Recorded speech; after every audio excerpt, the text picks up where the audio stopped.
이번 학기에 관점 설교학 강의하게 된 신동윤 교수입니다. 우리 강의에 앞서서 잠시 기도하고 들어가겠습니다. 할렐루야. 하나님 감사합니다.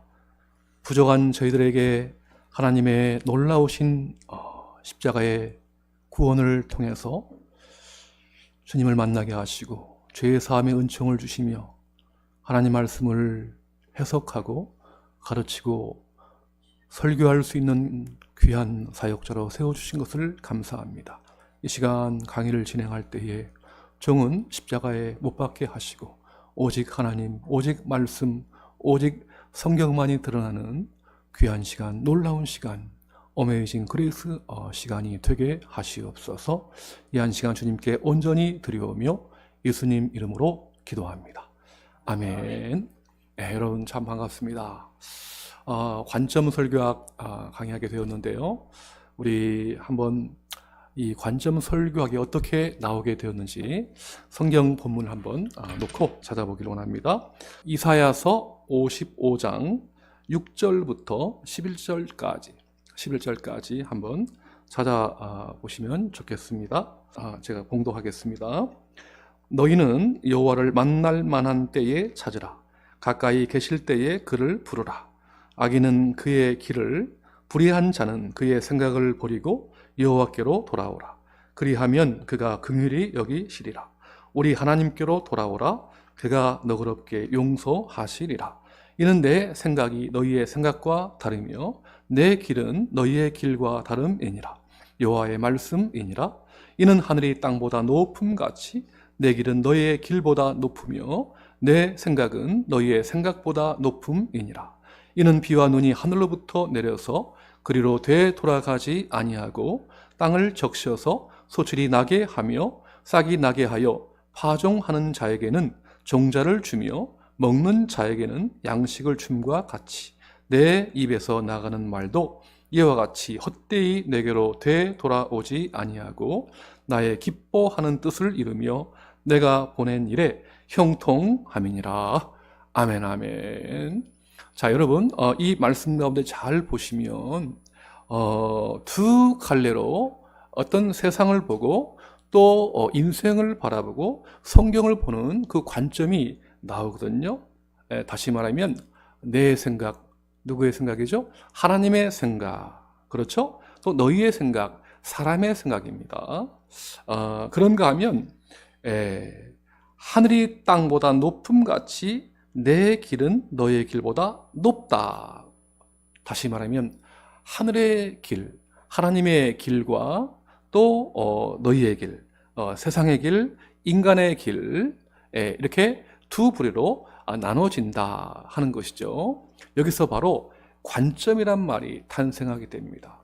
어떠한 관점으로, 어떠한 눈으로, 어떠한 시각으로 성경과 인생과 세상을 바라보냐에 따라서 하늘과 땅 차이로 나눠지고 갈라지게 되거든요. 그래서 오늘 저와 여러분들은 나의 생각, 사람의 생각, 죄인의 생각을 버리고 오직 하나님의 생각, 하나님의 길, 하늘의 길만을 추구하고 그것을 목적으로 삼을 때에 정말 이 땅에 하나님의 나라가 이루어지는 위대한 역사가 있게 될 줄로 믿습니다. 자, 이제 여러분 또 이 강의안을 다 받으셨을 줄로 아는데요. 이 관점 설교학에 들어가면서 그 전반적인 이제 내용을 한번 간략하게 오리엔테이션으로 한번 소개해 보고자 합니다. 자, 교회 역사, 뭐 여러 가지로 이제 해석할 수 있겠습니다만, 교회 역사는 곧 설교의 역사다. 그렇게 뭐 정의해도 틀린 말은 아닐 것입니다. 하나님의 이 말씀을 맡은 설교자가요, 영광스러운 성직입니다. 그렇죠? 하나님의 말씀을 맡은 이 거룩한 직분, 영광의 직분인 동시에 그 말씀을 또 사람들에게 전해야 되는 이 막중한 사명, 또 거룩한 부담감이 동시에 있다는 거죠. 또한 이 시대의 어떤 추이와 이 변화에 따라서 관점 설교학이 어떻게 이 탄생하게 되었나 하는 그 배경을 말씀드리면서 관점이 어떻게 우리의 삶과 또 설교를 변화시키는가를 한번 깊이 탐구해보는 이러한 시간이 되겠습니다. 수업 목표는요, 현대 설교학 중에서 여러 가지 그 타입과 유형들이 많이 있습니다. 아마 한국교회 대부분이 가장 많이 쓰는 그 설교 유형이 대지 설교입니다. 그렇죠? 대지 설교. 뭐 여러분 뭐 경험 다 하실 줄로 압니다만, 이제 어떤 그 주제가 있으면은 아웃라인 1대시, 예를 들어서 항상 기뻐하라 이렇게 되고, 이제 왜 기뻐해야 되는지 설명과 또 예화와 또 권면을 통해서 마무리 짓고, 또 두 번째로 쉬지 말고 기도하라. 그리고 또 이제 계속해서 성경을 풀고 예화 들고 적용하고, 또 세 번째 범사에 감사하라.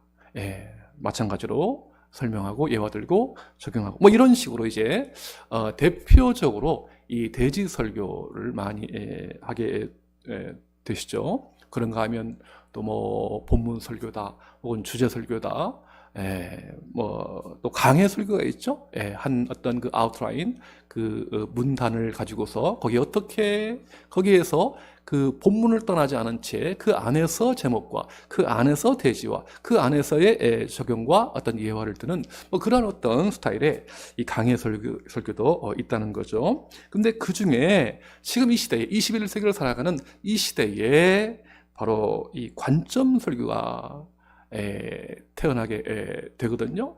이건 이제 신학계와 또 설교학계에서 아직 이 정식으로 도입되지 아니한 이제 아장아장 걸음마 단계에 있는 분야인데요.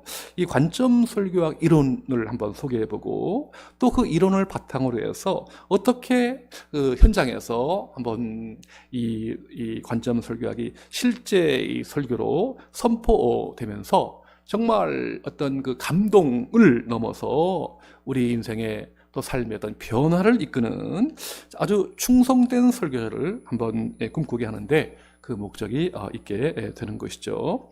뭐 평가 기준은 이제 여러 가지 많은 기준이 있겠습니다만, 기말고사 허용된다면 그걸 통해서 이제 평가를 하고자 하는 것이죠. 자, 이제 교재 한번 소개해 보겠습니다.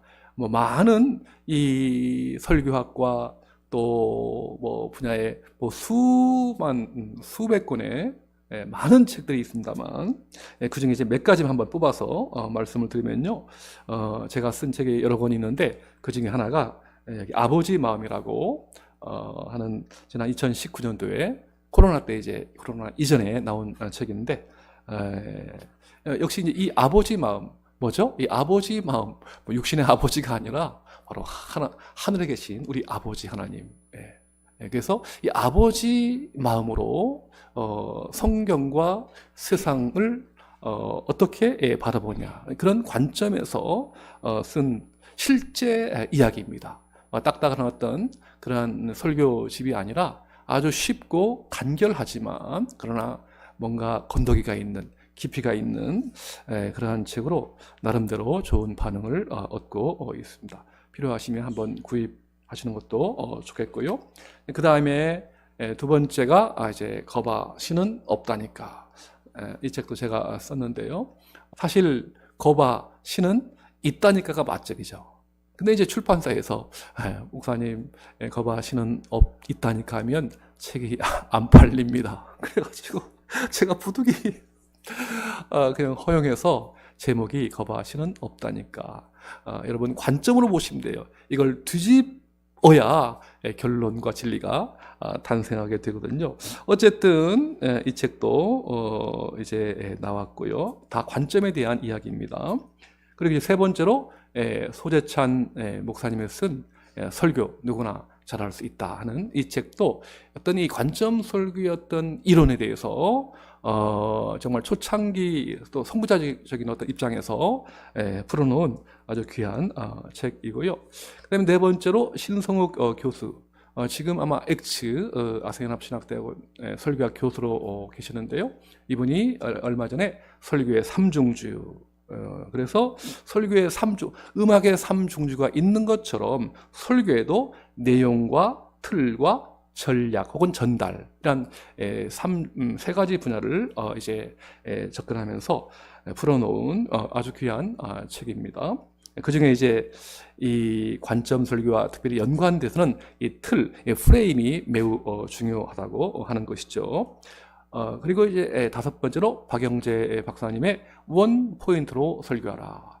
세 가지 어떤 그 대지가 아니라 세 가지 한 본문에서 세 가지 아웃라인이 아니라 한 가지 하나의 어떤 그 포인트, 하나의 관점으로 전체 서론이든 본론이든 결론이든 일관되게 추구해 나가는 그런 방식의 원 포인트 설교를 아주 실제적으로 잘 풀어 놓은 책입니다. 참고해 보시길 바라고요. 여섯 번째로 설교의 새로운 패러다임, 김은용 현재 장로회 신학대학 총장이시죠. 저하고 신대원 동기입니다만 이분이 쓴 설교의 새로운 패러다임, 전통적으로 이제 여러 가지 과거의 설교학 이론도 있지만 지금 이 21세기에 특별히 포스트 모더니즘 시대인데 이 포스트 모더니즘을 이제 분석하면서 여기에 기반해서 바로 설교도 새롭게 변해야 된다. 패러다임이 세상을 바라보는 어떤 시스템이 바뀌어야 한다. 그런 어떤 시각에서 귀한 책을 냈습니다. 그리고 일곱 번째로 강원국 씨가 쓴 나는 말하듯이 쓴다 하는 책이죠. 아주 참 특이한 책입니다. 이분이 노태우 대통령 뭡니까? 청와대 연설 비서관이었습니다.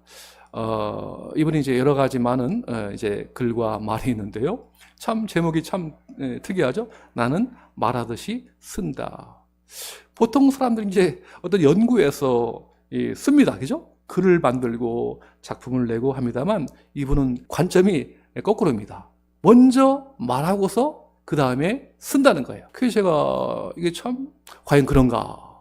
저도 이제 관점 설교를 연구하면서 한번 이제 관점 설교 이론을 알고 또 프레임을 알고 그래서 한번 원고를 쓰기 전에 그 이론과 프레임을 가지고서 실제로 한번 설교를 연습해 봤습니다. 처음 할 때는 완전히 헤맵니다. 중구난방이고 뭐 엉터리입니다만 그 다음에 또 한 번 말로 연습을 해보면 조금 나아요. 3번 하면 더 낫고 이제 한 4번, 5번째 그 설교의 틀, 이 프레임을 따라서 말로 연습하면요, 거의 그냥 일부러 암기하려고 하지 않아도 이게 이제 자연스럽게 그 설교 전체의 어떤 그 내용이 글이 아니라 이렇게 그림으로 어떤 영상으로 이렇게 보여집니다. 그래서 설교할 때 이제 뭐 원고가 없어요. 원고 없어도 성경만 가지고도 앞에 전체 어떤 그림이 있기 때문에 그 그림을 보면서 풀어 놓고요.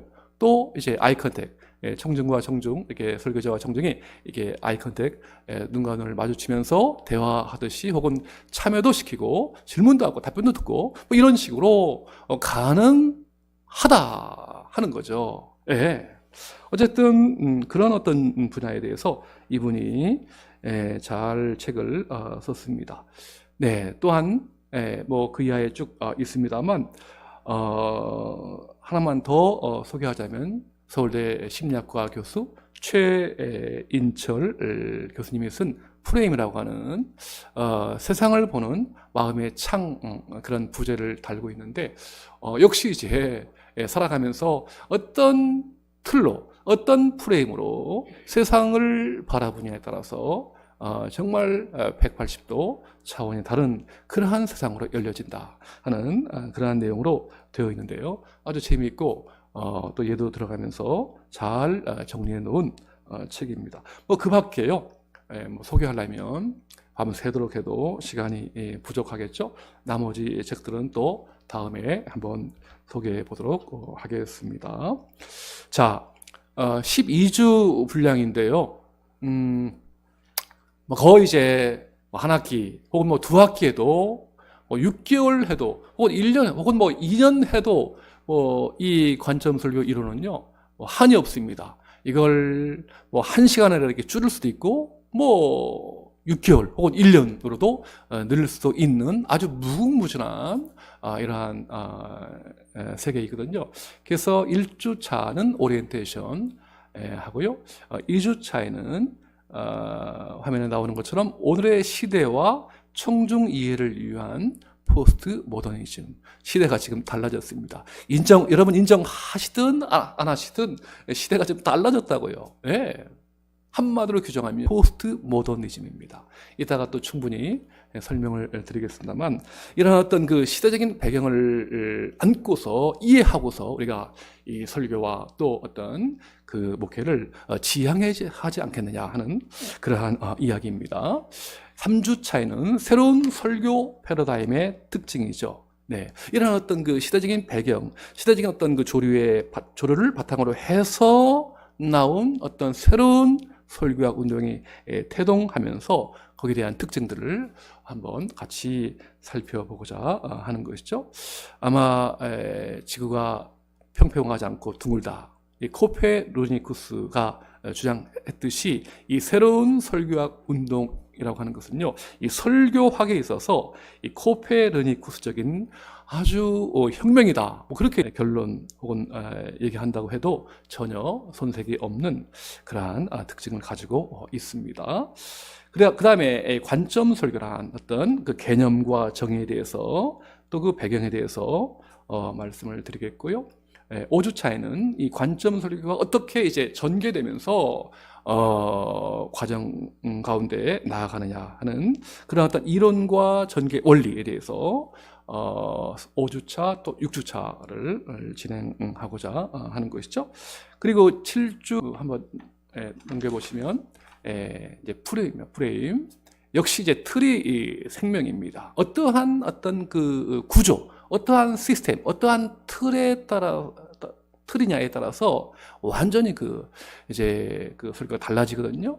그래서 다양한 어떤 프레임이 있는데요. 제가 부족하지만 나름대로 어떤 이렇게 한번 만든 프레임이 트리니티 프레임, 삼위일체 프레임이 있거든요. 이따 한번 소개해 보겠습니다.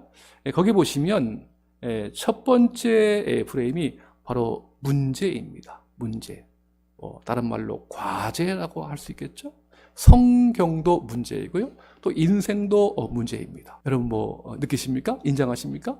나는 문제가 없다. 그런 분들이 아마 없을 줄로 압니다. 어쨌든 문제의 어떤 시각으로 이제 성경을 들어가 보는 거죠. 그러면서 8주차에는 이제 해결입니다. 세상도 문제고 인생도 문제이지만 반드시 해결은 있다, 솔루션 있다 하는 거죠. 그 해결은 저와 여러분이 해결해 주는 것이 아니라 바로 삼위일체 하나님께서 그 본문 속에 또 개입하시고 임재하셔서 그 문제를 풀어 주시고 또 해결해 주시는 거죠. 그럴 때 이제 해결됐으면 그걸로 끝이 아니라 세 번째 프레임 바로 적용입니다. 문제가 있었지만 하나님이 해결해 주시고 어떻게 그러면 인간이 액션을 가지고서 삶 속에 또 인생 가운데 그 내용을 해결된 내용을 적용하느냐를 이제 한번 접근해 보는, 그래서 적용을 통해서 하나님 우리에게 베푸신 그 축복도 누리게 되고 또 권면도 누리게 되고 결단도 하게 되고 하면서 이제 그 어떤 말에 그치지 않고 삶 속에서 구체적으로 육화되고 또 적용하고 실천하는 거기까지 나아갈 때에 바로 설교가, 관점 설교가 완성된다 하는 것이죠. 네. 그 다음에 이제 10주차는 바로 전달입니다. 하나님 말씀을 드러내는데요. 그냥 원고와 또 이걸 그냥 내용만 채우는 것이 아니라 그걸 어떻게 청중에게 전달할 것인가, 매우 중요한 사명이죠. 커뮤니케이션. 뭐 여러분이 지금 느끼시는 것처럼 지금은 뭐 어떤 문자 시대라기보다도 영상 시대가 아니겠습니까? 얼마나 효과적으로 똑같은 내용이라 할지라도 어떻게 전달하느냐, 이런 어떤 전략이 매우 중요한 시대이죠. 미디어가 곧 내용이다, 뭐 그렇게 말할 정도로요. 이 전달이 매우 중요한 것이죠. 그래서 이 전달에 대해서 우리 10주차에 설명을 해드리겠고요. 그 다음에 11주 차는요, 관점 설교 평가입니다. 설교 이후에 어떤 발전적인 의미에서 자신의 설교를 그냥 나 혼자 주관적으로 평가하지 마시고 객관화할 수 있는 제3자 입장에서 내 설교, 여러분의 설교를 한번 객관적으로 평가를 해보는 그러한 시간을 통해서 바로 어떤 은혜와 또 감동을 넘어서 삶의 변화를 일구는 이러한 설교자를 꿈꾸게 하는데 목적이 있다 하는 것이죠. 마지막에 그렇다면 이러한 모든 어떤 이 관점 설교의 이론을 바탕으로 해서 실제로 어떻게 설교를 할 것인가? 실제 이제 어떤 설교문을 가지고 또 설교 내용을 가지고 같이 한번 실습해보는, 발표해보는, 아마 이 시간은 이제 저도 이제 다른 신학교에서 관점 설교 이론을 가르쳤고요. 그걸 끝이면 뭐 다 잊어먹죠, 그죠? 까먹죠. 그렇다면 그 이론을 바탕으로 해서 실제 그 성경 장르가 쭉 있죠. 뭐 모세오경, 뭐 역사서, 뭐 예언서 쭉 있듯이 각각 그 장르의 대표적인 성경 본문을 가지고서 여러분이 한번 추첨을 해서 제비를 뽑고요. 여러분에게 해당되는 그 본문을 가지고서 뭐 죽이 되든 밥이 되든 어쨌든 그 본문을 가지고서 일반 어떤 그 설교가 아니라 관점 설교의 이론에 근거해서 한번 발표해보는 그러한 시간을 갖게 됩니다. 그러면 참 이론만 배울 때는요, 긴가민가 이게 내 소화가 안 되지만 실제로 준비해서 연구해서 기도해서 묵상해서 한번 설교를 실제 발표해 보면 굉장히 어떤 또 부족한 부분들, 또 잘한 부분들, 또 살려야 될 부분들, 또 어떤 그 설교 에너지와 은사와 탤런트가 어딘가를 한번 또 발견하기 때문에 한번 실제도 매우 중요한 시간이다 하는 것이죠. 네. 자, 이렇게 해서 이제 오리엔테이션을 잠시 말씀을 드렸고요.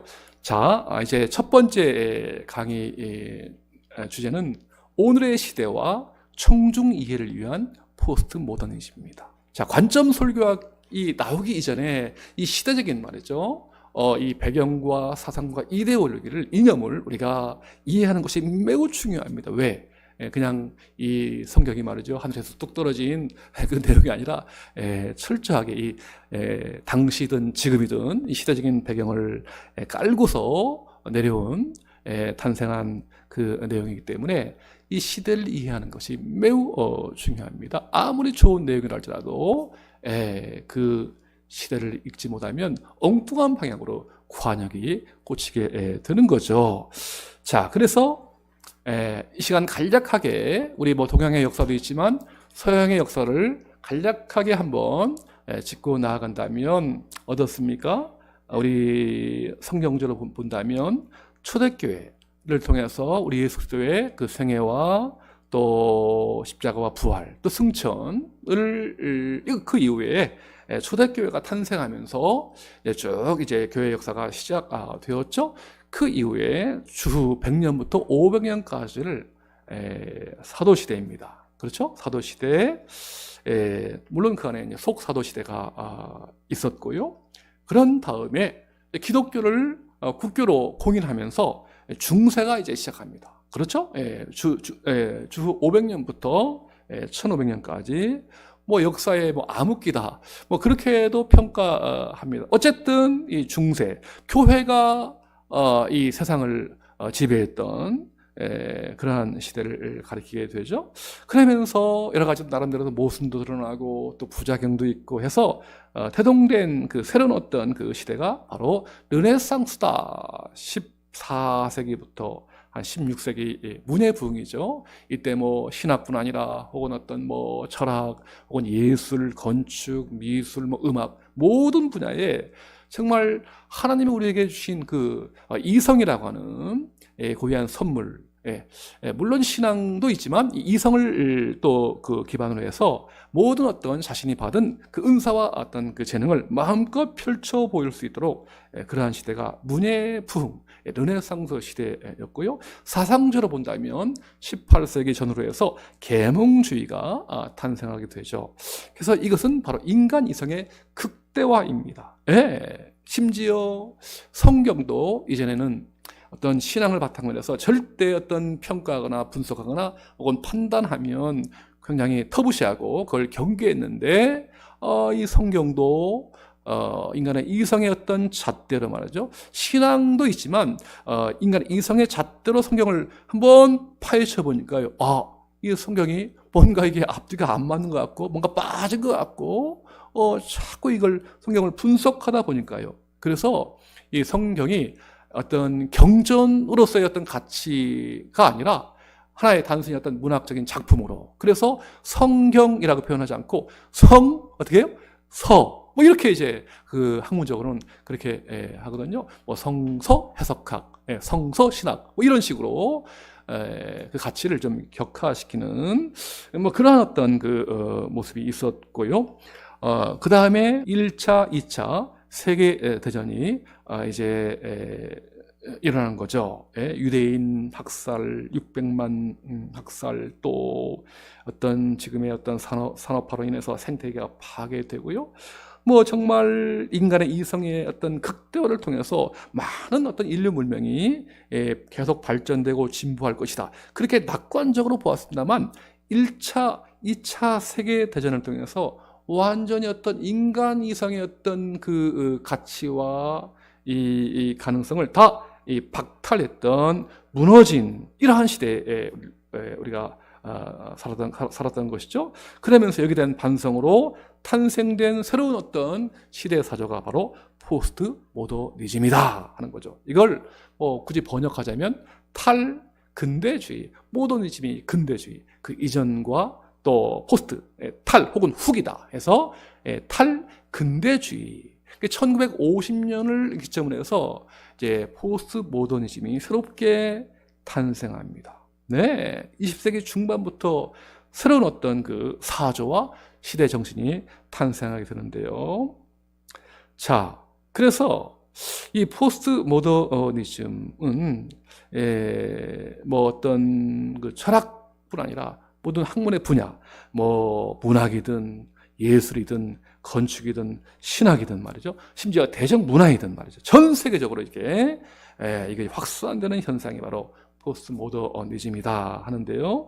이 포스트 모더니즘의 특징이요, 크게 4가지입니다. 뭐 더 많이 있겠습니다만 대표적으로 단적으로 4가지만 여러분 잘 한번 새겨 보시면 좋겠습니다. 첫 번째가 바로 해체주의입니다. 이 해체주의는요, 철학자 그 니체 아시죠? 니체. 참 목사님의 아들로 태어났습니다만 나중에 말이죠. 신은 죽었다. 뭐 초인 자라투스트라는 죽었다. 이렇게 살았다. 뭐 그런 책도 있듯이 초인을 한번 이렇게 개념화하면서 신은 죽었다. 절대 정신의 종언. 그동안 참 이 교회와 어떤 그 성경과 또 교황이 이제 세상을 지배했다면 이러한 것들이 다 무너지게 되면서 초월적 가치의 붕괴, 전통과 객관주의의 거부, 이것이 이제 대표적으로 해체주의 경향인데요. 불어의 아방가르드란 말이 있습니다. 아방이라고 하는 것은 비포, 영어로 하자면 앞선, 앞에, 가르드는 가드, 선발대 혹은 전위대. 그러니까 어떤 이 전쟁터에서 선발대가 필요하죠. 선발대가 앞서 나가면서 그 앞에 있는 여러 가지 방해물, 쓸데없는 것 다 제거한 다음에 이제 후발대가 자연스럽게 이제 갈 수 있도록 해주는 역할인데요. 어쨌든 파괴하는 것이 곧 어떻게 해요? 창조하는 것이다. 한마디로 말하면 이 해체주의는 바로 그것입니다. 지금까지 말이죠. 쌓아올렸던 여러 가지 이성을 바탕으로 하는 진리 다 해체를 하는 겁니다. 초월적 가치의 붕괴, 전통과 객관주의 거부, 뭐 이런 것들이 이제 막 살아나고 태동하게 되면서 여러 가지 학자들 말이죠. 예를 들어 1960년대에 프랑스 비평가했던 데리다, 이 데리다 하는 사람이요, 정말 신이나 혹은 이성 등등 질서의 기초에 있는 것을 비판하고 이원론, 서양 철학을 지배했던 이원론이 이를 부정하고 또 다원론을 내세우는 거죠. 여러분 한번 서울 한번 동대문 가보시면 뭔가 동대문 아니라 서울시 전체의 어떤 건축물을 대표하는 랜드마크라고 할 수 있을까요? 할 수 있을까요? 그러한 어떤 그 빌딩을 한번 건물을 보신 적 있으신지요? 뭐죠? DDP 동대문 디자인 플라자입니다. 저도 한번 가보았습니다만, 와, 서울시 시내에 이런 건물이 있나 깜짝 소위 깜놀했습니다. 네. 아니나 다를까 이건 우리나라 사람이 이제 건축 설계한 게 아니라 세계적인 건축 디자이너 자하 하디드 그 건축가가 설계했는데요. 여러분 한번 그 동대문 디자인 플라자를 한번 잘 보십시오. 어떤 형상인지요? 과거에는 뭐 건축 그 빌딩하면 이게 사각형, 뭐 직사각형, 혹은 뭐 정사각형, 뭐 어떤 이런 이 평면적인 말이죠 선을 중심으로 세웠습니다만, 그 건물을 보시면 와, 이게 완전히 곡선입니다. 뭐 사막의 어떤 모래 언덕 비슷하기도 하고요, 혹은 거대한 파도의 어떤 그 물결이다, 뭐 그렇게도 이제 바라보는 사람들 있겠고요. 그 율동감이 참, 어떻게 저런 어떤 작품을 설계할 수 있었겠는가. 이건 완전히 전통과 전통에 대한 어떤 그 혁신적인 정말 건물이 아닌가, 그렇게 보여지는데, 이것이 바로 건축학에 있어서 포스트 모더니즘이 낳은 대표적인 하나의 작품이다 하는 것이죠. 건축뿐이 아닙니다. 뭐 신학도 마찬가지고요. 그래서 이게 첫 번째 해체주의이고요. 두 번째는 다원주의입니다. 사실 우리 기독교는 뭐죠? 일원론입니다. 일원론. 오직 하나님에 의해서 모든 것이 세계가 형성되고 인생이 결정되는데요. 그러나 서양 철학은, 헬라 철학은 이원론이죠. 선과 악, 하늘과 땅, 심판과 구원, 뭐 이런 식으로 이제 이원론으로 바라보는데요. 이것도 거부합니다. 그래서 이 다원주의라고 하는 것은 어떤 것이 옳고 그르다 그렇게 말할 수 없다는 거죠. 개인적인 차원의 문제다. 내가 직접 어떤 그 진리라고 한다면 내가 직접 경험하고 만지고 느끼고 또 인식해서 이것은 진리다. 그러면 그게 진리고요. 남들이 아무리 절대이다, 저게 진리다 해도 인정하지 않습니다. 각자의 어떤 생각과 이론을 중요시하다 보니까 다원화된 거예요. 예를 들어서 지금 이슈가 되고 있는 문제가 무엇입니까? 바로 동성애이죠. 전통적으로 또 성경적으로요. 우리는 성입니다. 성. 이 섹스라고 해서 성, 생물학적인 성을 다 인정하시죠. 그죠? 하나님께서 하나님의 형상을 따라 남성과 여성을 창조하시고 생육, 번성, 땅의 충만, 정복, 통치하라. 이것이 제 성경의 진리입니다만 아니다. 성에는 남성과 여성만 있는 것이 아니라 중성도 있고 양성도 있고 다성도 있고, 그래서 어떤 생물학적인 섹스, 성이 아니라 사회학적인 성, 뭐죠? 젠더. 내가 남성으로 태어났지만 나는 남성으로 살기 싫어. 나는 여성으로 살고 싶어. 그렇게 느끼고 싶어. 그러면 또 이렇게 바꿔지는 거야.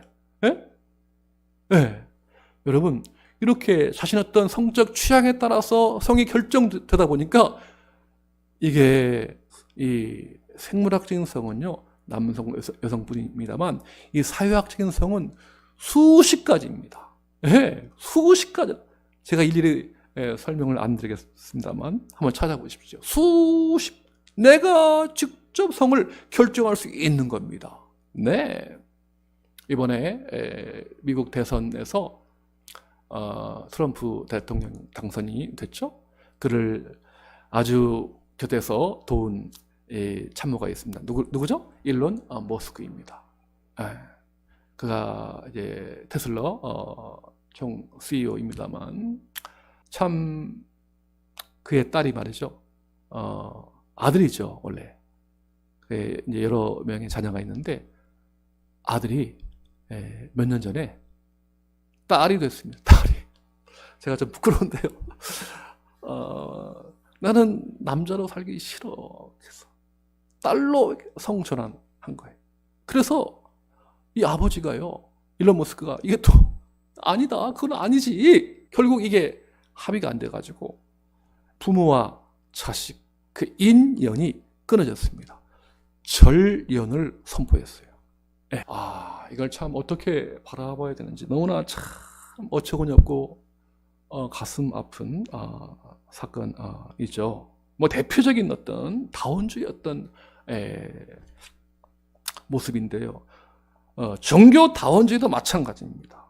종교 간의 차이가 진리와 거짓의 문제가 아니다. 진리에 대한 다른 인식의 문제다. 뭐 이런 식으로 이제 그렇게 바라보는 거예요. 그러니까 우리가 잘 예를 드는 것처럼 서울 꼭 어떤 버스로만 가는 게 아니다. 뭐 택시로도 아니면 뭐 자전거로도 아니면 뭐 비행기로도 얼마든지 갈 수가 있다. 이렇든 저렇든 그 진리에 이르면 된다. 그 목적한 도착지에 이르면 된다. 뭐 이런 식의 어떤 사고 구조, 종교 다원주의. 그래서 기독교의 어떤 예수 그리스도를 통한 절대적인 어떤 구원, 이걸 부인하고 다른 종교를 통해서도 얼마든지 진리에 이를 수 있고 구원에 이를 수 있다. 여기까지 나가는 게 바로 종교 다원주의다. 굉장히 경계해야 될 문제가 아닌가 보여집니다. 네, 이런 어떤 그 다원주의가 지금 팽배해 있겠고요. 세 번째 특징은 감성 문화입니다. 과거에 전통적으로 모더니즘에서는 이성과 논리를 매우 중요하게 생각했죠. 그죠? 아주 논리적으로 치밀하게, 질서정연하게 그렇게 모든 이제 그 글이든 어떤 말이든 했습니다만 지금은 느낌과 이미지를 더 중요하게 생각합니다. 뭐 여러분 그런 말 많이 하시죠? 마음 가는 대로 살아라. 네 촉이 느끼는 대로 살아라. 그 필이 꽂히는 대로 그렇게 정하면 된다. 뭐 이런 말들. 그래서 IQ를 매우 중요시했습니다만 지금은 IQ보다도 EQ, 감성 지수를 또 중요시하는 이런 어떤 시대이죠. 그래서 이제 어떤 그 영상, 이미지죠, 이미지. 글이 아니라 그 글을 그림으로 한번 그려볼 수 있는 그런 어떤 그 시각, 어떤 영상과 상상을 중요시하는 이러한 사조가 바로 감성 문화다 하는 것입니다. 네 번째는 정보화 시대입니다. 다 느끼시죠? 지금 컴퓨터 같은 매체 발달로 인식 체계를 다르게 하고요. 지평의 확대가 어떤 기존의 세계관과 가치관을 바꾸고 있습니다. 뭐 SNS, 뭐 가상현실, 뭐 컴퓨터, 인공지능, 4차 산업혁명, 지금 요즘 이슈가 되는 게 AI죠, 인공지능. 그 가운데 우리 목회자라면 챗 GPT, 지금 여러 벌써 우리 신학자들과 목회자들이 챗 GPT를 사용하시는 분들이 꽤 있습니다만 저는 아직 뭐 이렇게 유료로까지는 사용하지 않고 있습니다만 아주 그냥 그야말로 어떤 이 목회와 이 어떤 신학의 어떤 혁명적인 말이죠. 이러한 참 발견이죠. 그래서 특별히 또 코로나 이후에 지금 어떤 지역과 장소를 뛰어넘어서 이 가상의 세계요, 온라인의 세계 얼마든지 몸은 이곳에 있지만 그러나 그 내용과 모든 그 진리가 이제 전 세계로 확산할 수 있는 이러한 지금 시대에 살고 있는데요. 우리가 너무 몰라도 안 되고요. 하나님께서 어쨌든 문명의 어떤 이기를 통해서 복음 전도에 잘 활용할 수 있다면 또 이것도 하나의 좋은 복음 전파의 도구가 되는 것이 아닌가 그렇게 보면서 우리가 이 정보화 시대를 생각하면서 계속해서 이러한 어떤 역할도 사명도 또 기능도 한번 발전할 필요가 있다 하는 것이죠. 여러분, 이렇게 대표적으로 포스트 모더니즘은 해체주의, 다원주의, 감성문화, 또 정보화 시대에 대한 특징을 배경으로 하고 있다는 것을 한번 여러분 꼭 기억해 보시기를 바랍니다. 자세한 것은 또 강의 안 있으니까 참조해 보시기를 바라겠습니다. 자, 이 시간 두 번째로 한번 새로운 설교 패러다임의 특징을 한번 말씀을 드려볼게요. 자, 이제 서서히 이제 관점 설교를 향해서 지금 진입을 하고 있는데요. 자, 이 패러다임, 이러한 용어도 잘 아시는 분도 계시겠습니다만 한번 머릿속에 한번 새겨 보시길 바랍니다. 이 토마스 쿤이라고 하는 이분이 이제 하버드 대학의 박사학위 논문의 제목이 과학적 혁명의 구조라는 그 논문에서 처음 사용한 내용입니다. 네. 그래서 이 패러다임이다. 사물을 바라보는 관점 혹은 그 어떤 이해의 틀, 다른 말로 세상을 바라보는 방식, 이걸 이제 패러다임이라고 하는데요. 그래서 우리가 지금 좀 전에 말씀드린 것처럼 이 포스트 모더니즘이라고 하는 거대한 시대 정신 혹은 패러다임이라고 할 수 있겠죠. 그런 어떤 패러다임을 이해하고 그걸 바탕으로 해서 나온 또 하나의 새로운 설교의 패러다임이 바로 이제 지금 말씀드린 것처럼 New Hermeneutics, 새로운 설교학 운동이 태동하게 된 배경입니다. 1970년대요. 그 에모리 대학인가요? 프레드 크레독이라고 하는 그 설교학자가, 저도 읽어봤습니다만 그게 두꺼운 책이 아닙니다. 권위 없는 자처럼, as one without authority. 그렇게 두껍지도 않은 얇은 책이에요. 이분이 이제 1970년대에 썼는데, 이게 이제 그 내용 보니까요, 그러니까 급변하는 시대 속에서 설교의 위치가 점점 불투명해지고 있다. 그걸 지적하면서 설교는 지금 현대 문명 속에서 설교는 어떤 위기다. 위기로 떨어졌다. 그렇게 진단하는 거죠. 어두운, 거기 이제 그 표현에 의하면 어두운 그림자로 덮이게 되었다. 단적으로 이제 설교를 어두운 그림자로 뒤덮이게 되었다. 그렇게 이제 평가를 하는 겁니다. 여기서 이제 새로운 설교학 운동이 태동하게 되는데요. 1970년대 이후입니다. 그래서 모든 설교에 지금까지 했던 그 설교 이론, 설교의 방법론, 또 성경 해석, 또 설교와 청중의 어떤 관계, 설교의 언어, 설교의 목표, 또 문화와 설교의 현장 등등 어떤 전반적인 그 분야에 대해서 새로운 시각과 새로운 이해가 필요하다라고 이제 진단을 하였던 것이죠. 그래서 그 리처드 에슬링거라고 하는 또 설교학자가 그 크레독이었던 그 진리를 또 그 결론을 보면서 이것은 단순히 하나의 그냥 개인의 어떤 주장이 아니라 현대 설교학에 있어서 하나의 코페르니쿠스적인 혁명이다. 혁명이란 말로 그렇게 표현을 했답니다. 그래서 이 The New Hermeneutics, 새로운 설교학 운동이 역시 이제 다음과 같은 5가지의 특징이 있는데요. 여러분 한번 이 개념을 우리가 한번 염두에 둘 필요가 있겠습니다. 자, 첫 번째는 귀납적인 전개입니다. 우리 뭐 아시는 것처럼 논리 전개에 있어서는 연역법과 귀납법이 있죠. 자, 먼저 이제 연역법이 있습니다. 연역법. 이건 지금부터 한 2500년 전에 누구죠? 그리스의 철학자 플라톤의 제자 아리스토텔레스가 처음으로 사용했습니다. 이 연역법에 대해서. 꽤 오래전의 이야기죠, 그죠? 그래서 이제 어떤 보편적인 사실을 먼저 제시하죠. 그죠? 예. 그 다음에 그것을 분석하고 설명해 나가면서 그걸 증명하는, 적용하는 뭐 이러한 방식이죠. 예. 예를 들어서 모든 인간은 죽는다. 예. 이거 뭐 다 누구나 인정하는 다 보편적인 사실이요 진리입니다. 소크라테스도 죽었다. 예, 죽었죠 분명히. 예. 그러면 결론이 무엇입니까? 나도 죽는다. 보편적인 진리와 어떤 사실을 바탕으로, 명제를 바탕으로 해서 마지막에 개인화하고 특수화된 어떤 그 결론과 진리를 맺는 뭐 이런 방식이죠. 네.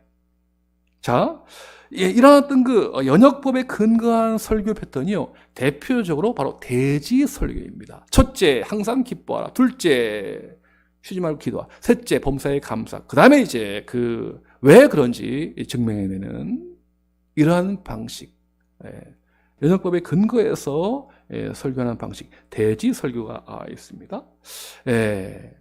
뭐 우리 한국교회 많은 설교자들이 이러한 대지 설교를 하는 걸로 알고 있습니다. 그런데 새로운 설교학 운동은요, 균합적 전개입니다.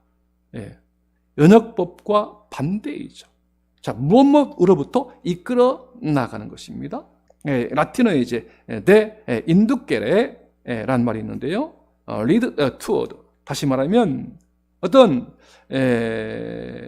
개별적이고 특별한 사실로부터 시작합니다.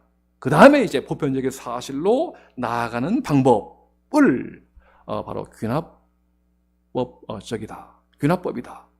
이 영화나 혹은 드라마 보시면 뭔가 아주 작은 미세한 특수한 사건, 특수한 어떤 주제를 가지고서 시작을 딱 실마리를 풀어나가는 거죠. 그러면서 서서히 이제 실마리를 전개하면서 어떤 깊은 어떤 심층적으로 이제 딜레마 혹은 컴플렉스를 이제 들어가면서 갈등을 최고조로 끌어가면서 마지막에 클라이막스 해결을 하면서 이제 해피엔딩 혹은 뭐 결말을 맺는 뭐 이런 방식. 그러니까 모든 이제 아까랑 반대이지, 그죠? 아까랑 반대. 그래서 지금 현대인들이 굉장히 뭐 지적으로 또 문화적으로 또 굉장히 수준이 높아졌습니다. 그러니까 그냥 어떤 뻔한 주제, 보편적인 어떤 진리를 처음부터 이렇게 꺼내면요, 듣는 청중들은 식상합니다. 예, 뭐 다 아는 얘기, 뭐 그러면서 이제 어떤 눈과 귀를 닫는 거죠. 지루한 끌어가는데요. 그런 어떤 연역법적인 전개가 아니라 뭔가 특수한 성경이든 혹은 일상의 어떤 작은 사건을 통해서 그걸 시작으로 해가지고 이제 서서히 왜 그런지를 증명해 나감으로써 마지막 결론을 맺는 이러한 균합법적인 전개가 오늘 이 시대의 새로운 설교학 운동의 특징이다 하는 것이죠. 바로 관점 설교 역시도 바로 균합적 전개입니다. 네. 두 번째로 이야기의 중요성입니다. 네, 내러티브라고 하죠. 그래서 이 이야기, 내러티브 설교학을 얘기하는 분이 스티브 페리스 설교학자인데요. 이분이 이렇게 얘기합니다. 성경은 신학적, 윤리적, 교훈적 명제들을 모아놓은 교훈집이 아니다. 복음의 이야기를 중심으로 한 수많은 하나님의 이야기와 그의 백성들의 이야기를 담고 있는 책이다. 무려 우리가 이제 성경 장르별로 율법서, 역사서, 또 시가서 쭉 예언서 있습니다만, 한번 이야기적인 어떤 관점으로 보면요, 이분 주장은 오경도 어떻게 보면 이야기다. 복음서도 어떻게 보면 이야기다. 그래가지고 성경 전체의 한 70% 이상이 이야기체로 구성되어 있다 라고 얘기를 합니다. 캠벨이라고 하는 학자는 이렇게 얘기합니다. 성경의 세계와 청중의 세계, 또 성경의 이야기와 청중의 이야기를 하나로 묶어주는 것이 바로 설교다. 그렇게 이제 하기도 하고요. 또 어드먼드 스타인물이라고 하는 학자는요, 또 이렇게 얘기합니다. 우리의 이야기가 하나님의 이야기 안으로 붙들려 들어가게 되는 사건이며, 오늘의 문화와 경험의 세계가 성경의 세계와 함께 만나는 지점이 바로 설교다. 그렇게 이제 주장하는 거죠. 그래서 이제 하나님의 이야기, 이런 성경이 있죠. 또 설교자의 이야기, 그 다음에 청중 혹은 회중의 이야기가 이렇게 어우러져 가지고 하나의 설교가 설교가 탄생한다 하는 차원에서 과거에 뭐 어떤 눈에 보이는 어떤 스펙, 뭐 지표, 결과, 업적, 실적, 뭐 그런 쪽으로요 관심이 있었다면, 지금은 스토리, 스펙이 아니라 스토리다. 그래서 이 스토리를 매우 중요시 하고 있습니다. 네, 세 번째는 바로 복음의 경험이죠. 굉장히 중요한 포인트입니다. 독일의 철학자 한스 가다머가 있죠. 철학적 해석학의 창시자인데요. 그분이 쓴 대표적인 책이 있죠. Truth and Method, 진리와 방법이라고 하는 그 책에서 이 가다머가 매우 중요한 개념을 우리에게 설파했습니다. 에어랩니스, 독일 말로 에어랩니스.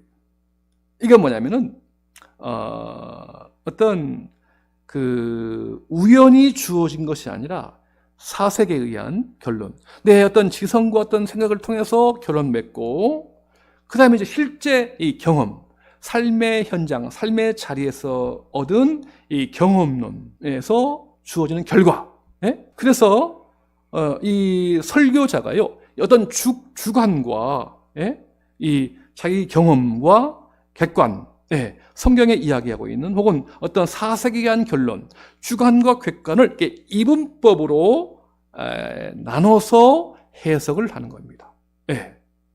표면과 이면, 반석에서 물이 나왔다 할 때 반석은 하나의 결과이고 그 속에서 물이 나왔다 하는 것인데, 다시 말하면 성경의 세계와 나의 세계를 이렇게 이분법으로 분리해서 이제 그 설교와 모든 내용을 경험하는 거죠.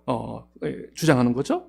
이게 이제 바로 에어랩니스, 경험이긴 경험이되 나와 객관이 이렇게 분리되는 경험, 이분법적으로 그러한 어떤 용어라면 에어파룽, 이것은 이제 주관과 객관의 어떤 이분법의 주관성이 아니라 하나의 그 속에서 그 어떤 표면의 어떤 그 진리와 결과가 아니라 그 속에 담긴 어떤 의미, 어떤 미닝을 제공하는 사건으로 이끌려 들어가게 되거든요. 다시 말하면 설교자와 회중이 함께 본문을 통해서 허락하시는 하나님의 말씀을 이해하는 차원에서 그 속에 들어감으로써 어떤 통합적인 사건이다 하는 것이죠.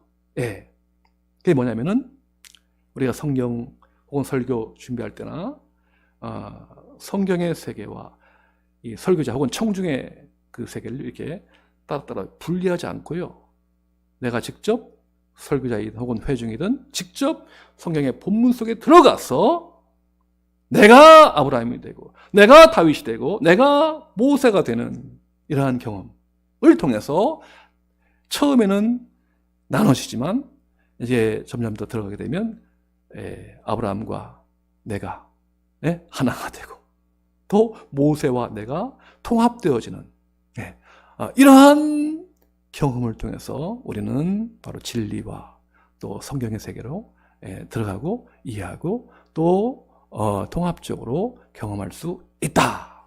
이런 어떤 주장입니다.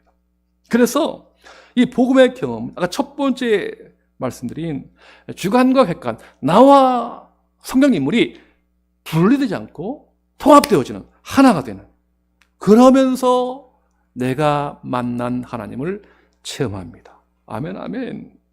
성경과 내가 분리된 체험이 아니라 하나가 되어서 그 속에 타임머신을 통해서 들어가지 않는다 할지라도 내가 직접 성경 속으로 들어가서 나와 성경 인물이 하나가 되고 경험이 되고 통합됨으로써 하나님을 만났다. 이것이 바로 설교의 핵심이자 가장 중요한 요소이다 라고 말씀을 드릴 수 있겠습니다. 이제 앞으로 또 나옵니다만 그때도 자세히 한번 말씀드리기도 하고요. 자, 네 번째가 설교와 이미지입니다. 아까 좀 나왔죠? 예, 감성 문화에서도 잘 나왔듯이요. 이미지입니다. 이미지. 여러분, 이미지가 뭐죠? 설교할 때 혹은 신앙적인 활동할 때 또 뭔가 글이 아니라 문자에 잡히지 않고 떠오르는 어떤 상상, 영상, 심상을 가리켜서 이미지라고 합니다. 네. 그러니까 오늘의 설교자는요, 청중의 어떤 지적인 면만을 충족시켜주는 어떤 리니어, 이 선적인 전달만이 아니라, 제가 무시하는 것은 아니지만 선적인 전달로 끝나지 않고 바로 감성과 의지에까지 호소하는 통합적인 전인적인 부분을 고려해야 한다. 자, 여러분, 미국의 유명한 오런 USB라고 우리 한국의 이동원 목사님이시죠? 그분의 책이, 물론 나중에는 뭐 이제 어떤 그분의 이동원 목사님이었던 독자적인 이론에 근거했습니다만, 처음에는요, 그 이동원 목사님도 오런 USB 그 책을 많이 인용을 했습니다. 네. 그분이 쓴 책이 여러 권이 있습니다만, 번역도 됐습니다. 상상이 담긴 설교. 여러분 그거 한번 읽어보시기를 바랍니다. 상상이 담긴 설교다. 자, 그 책에 보면요, 구약의 그 사무엘하 17장에 나옵니다. 예. 이제 다윗의 아들 누구죠? 압살롬이 아버지를 반역합니다. 그래서 이제 도망가는 이 다윗과 그 일행을, 부하들을 쫓아가는데요, 어떻게 죽일 것인가에 대한 문제를 놓고 그 압살롬의 부하들 중에서 두 그룹으로 나눠집니다. 그렇죠? 먼저 아히토벨입니다. 그죠? 사무엘하 17장 1절로 3절에 한번 보면 참 좋겠는데요. 잠깐 볼까요, 그럼요? 사무엘하 17장 1절부터 3절까지 보시면 그거 매우 중요한 이미지가 나옵니다. 사무엘하 17장 1절로 3절에 보시면, 제가 한번 보겠습니다. 아히토벨이 또 압살롬에게 이르되, 이제 내가 사람 12,000명을 택하게 하소서. 오늘 밤에 내가 일어나서 다윗의 뒤를 추적하여 그가 권하고 힘이 빠졌을 때 기습하여 그를 무섭게 하면 그와 함께 있는 모든 백성이 도망가리니 내가 다윗 왕만 쳐 죽이고 모든 백성이 당신께 돌아오게 하리니 모든 사람이 돌아오기는 왕이 찾는 이 사람에게 달렸음이라. 그리하면 모든 백성이 평안하리다 하니. 어떻습니까? 지금 도망가는 다윗을 추적할 때 어떻게 죽이겠느냐 할 때 이 아히토벨의 조언은요, 굉장히 논리적이고 이성적이고 지적입니다. 맞아요, 그죠? 지금 완전히 지금 이 다윗 왕이 너무 막 충격이 커가지고 탈진한 상태입니다. 쫓아오서 쳐들어오면 금방 단칼에 그냥 목배임을 당할 수가 있어요. 그게 이제 아히토벨의 조언이죠. 다시 말하면 지성에 호소하는 우리의 그 왼쪽 뇌를 접근하는 방식입니다. 얼마나 참 좋습니까? 이게 이제 아히토벨의 조언이었다면, 그러나 압살롬이 또 한 그룹, 누구죠? 후세의 조언을 또 듣는 겁니다. 사무엘하 17장 8절로 그 다음에 이어지는 거죠. 8절로 13절에 보시면, 여러분 이번 한번 교독해 볼까요? 좀 길지만 제가 8절, 여러분이 9절. 또 후세가 말하되 왕도 아시거니와 왕의 아버지와 그의 추종자들은 용사라. 그들은 들에 있는 곰이 새끼를 빼앗긴 것 같이 격분하였고 왕의 부추는 전쟁에 익숙한 사람인즉 백성과 함께 자지 아니하고. 비록 그가 사자 같은 마음을 가진 용사의 아들일지라도 낙심하리니 이는 이스라엘 무리가 왕의 아버지는 영웅이요 그의 추종자들도 용사인 줄 알미니이다. 만날 만한 곳에서 그를 기습하기를 이스라엘 땅에 내림같이 우리가 그의 위에 덮여 그와 그 함께 있는 모든 사람을 하나도 남겨두지 아니할 것이요. 아멘. 여러분 잘 보시면 지금 어떻게 다윗 왕을 죽일 것인가? 아히도벨은 그야말로 아주 이성적이고 논리적이고 지적으로 접근했습니다. 그런데 후세는 표현 보세요. 아주 이미지를 그리게 합니다. 그래서 이 압살롬으로 하여금 말이죠. 자꾸 이 이미지를 떠오르게 해서 보십시오. 그렇게 간단한 문제가 아닙니다. 다윗 그냥 잘못 보면 안 됩니다. 그렇게 간단한 사람이 왕이 아닙니다. 들에 있는 곰의 새끼를 빼앗긴 것 같이 격분하였고, 이런 비유적인 표현, 이미지를 그리는 거죠, 그죠? 그렇게 간단히 보시면 안 됩니다. 쉽게 보시면 안 됩니다. 그러니까 이제 압살롬도 뭔가 그죠? 위축될 수 있는 거죠, 그죠? 그런 감이 말이죠. 그렇기 때문에 11절에 보시면 나는 이렇게 계략을 세웠나이다. 온 이스라엘을 단부터 브엘세바까지 바닷가에 많은 모래같이 당신께로 모으고 친히 전장에 나가시옵소서. 압살롬의 군대가 엄청난 것을 말해요. 바닷가의 모래 어떻습니까? 셀 수 없는 거죠. 아주 그 위험과 규모가 어마한 상상 초월하는 거죠. 지금 이미지를 후세가 자극하는 겁니다. 그러면서 우리가 만날 곳에서 그를 기습하기를 어떻게 해요? 이스라엘 땅에 내림같이 덮치시면 이스라엘 땅에 내리면요 모든 대지를 다 적십니다. 그 정도로요. 그렇게 일시에 쫙 덮치면 그야말로 다윗은 도관에 든 생쥐에 불과합니다. 그때 간단하게 처리하면 됩니다. 이게 이제 후세의 전략인데요. 결국은 여러분 우리 결국 아시는 것처럼 압살롬은 결과적으로 보면 아히도벨 조언을 따르지 않고 후세의 조언을 따랐다가 반역이 실패하고 맙니다. 그러니까 물론 이제 이 압살롬이 말이죠. 이미지를 잘 알아서 그렇게 결론을 내렸겠습니까? 그러나 설교학적으로 본다면 지성에 호소하는 어떤 왼쪽 뇌의 접근 방식이 아니라 뭐죠? 감성에 호소하는 오른쪽 뇌 접근 방식을 택할 필요가 있다. 들에 있는 곰이 새끼를 빼앗긴 것 같이 사자 같은 마음을 가진 용사의 아들입니다. 바닷가에 많은 모래같이 이스라엘 땅에 내림같이 이러한 표현을 쓰면요.